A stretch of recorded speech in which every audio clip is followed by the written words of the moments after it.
وہ اللہ ہی تو ہے جس نے تم کو ایک شخص سے پیدا کیا اور اس سے اس کا جوڑا بنایا تاکہ اس سے راحت حاصل کرے. سو جب وہ اس کے پاس جاتا ہے تو اسے ہلکا سا حمل رہ جاتا ہے اور وہ اس کے ساتھ چلتی پھرتی ہے. پھر جب وہ بوجھ محسوس کرتی ہے یعنی بچہ پیٹ میں بڑا ہوتا ہے تو دونوں میاں بیوی اپنے پروردگار اللہ سے التجا کرتے ہیں کہ اگر تو ہمیں صحیح و سالم بچہ دے گا تو ہم تیرے شکر گزار ہوں گے.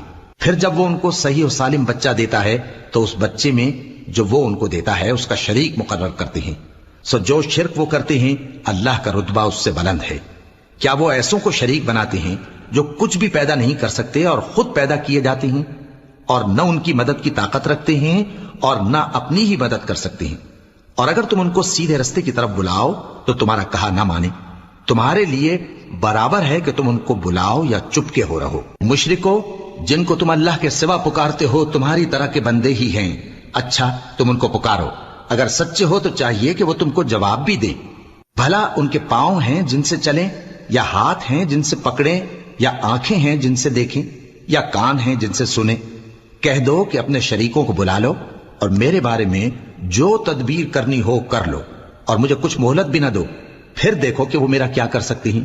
میرا مددگار تو اللہ ہی ہے جس نے کتاب برحق نازل کی اور وہ نیک لوگوں کو دوست رکھتا ہے. اور جن کو تم اللہ کے سوا پکارتے ہو وہ نہ تمہاری مدد کی طاقت رکھتے ہیں اور نہ خود اپنی ہی مدد کر سکتے ہیں. اور اگر تم ان کو سیدھے رستے کی طرف بلاؤ تو سن نہ سکیں اور تم انہیں دیکھتے ہو کہ بظاہر آنکھیں کھولے تمہاری طرف دیکھ رہے ہیں مگر فی الواقع کچھ نہیں دیکھتے. اے نبی عفو و درگزر اختیار کرو اور نیک کام کرنے کا حکم دو اور جاہلوں سے کنارہ کر لو.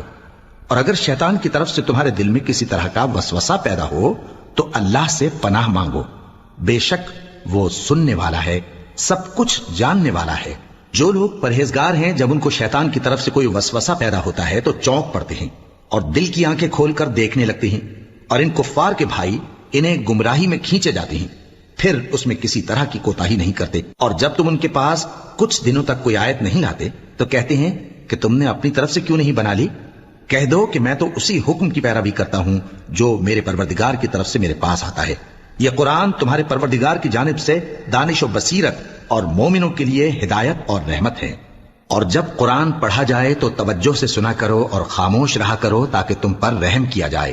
اور اپنے پروردگار کو دل ہی دل میں عاجزی اور خوف سے اور پست آواز سے صبح و شام یاد کرتے رہو اور دیکھنا غافل نہ ہونا. جو لوگ تمہارے پروردگار کے پاس ہیں وہ اس کی عبادت سے روگردانی نہیں کرتے اور اس پاک ذات کو یاد کرتے اور اس کے آگے سجدے کرتے رہتے ہیں.